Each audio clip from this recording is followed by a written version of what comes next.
Bu Ağalarov Mir İsmail Seyid Abbas oğludur. İkinci Dünya Müharibəsi iştirakçısıdır. 4 il vuruşub. 4 il vuruşub. Bunu bağın içində, güllərin içində çəkməkdə məqsədim nədir? Bu gün 9 maydır, qələbə günüdür. Bu kişilərin bayramıdır. Bəzi adamlar deyir ki, kaş faşistlər gəlib bizi alaydı, filan eləydi Almaniya. Xeyr əzizim, sən savadsızsan.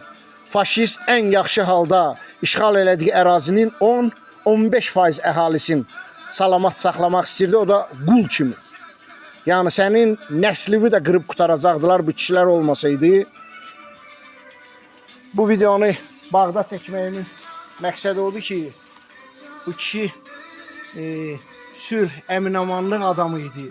Müharibədən gələndən sonra 4 il vuruşmağına baxmayaraq, mənim əmim Ağa Mir İsmail, bütün Salyan əhalisi bilir bunu, çox mehriban, heç kimin uşağın da qəlbinə dəyməyən bir adam idi və gülləri, ağacları çox sevərdi.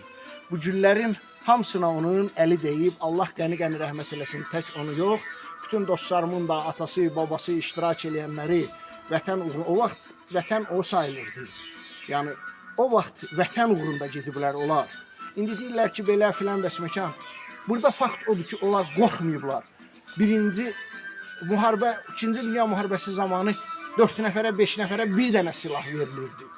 4 nəfərə, 5 nəfərə bir dənə tüfəng verilib. 4 il mənim o əmim 41-dən 45-ə kimi vuruşub. Tək əmim yox, timsalında bütün İkinci Dünya Müharibəsi veteranlarını təbrik edirəm. Onların nəvələrin, nəticələrin Allah Azərbaycan xalqına müharibə qismət eləməsin.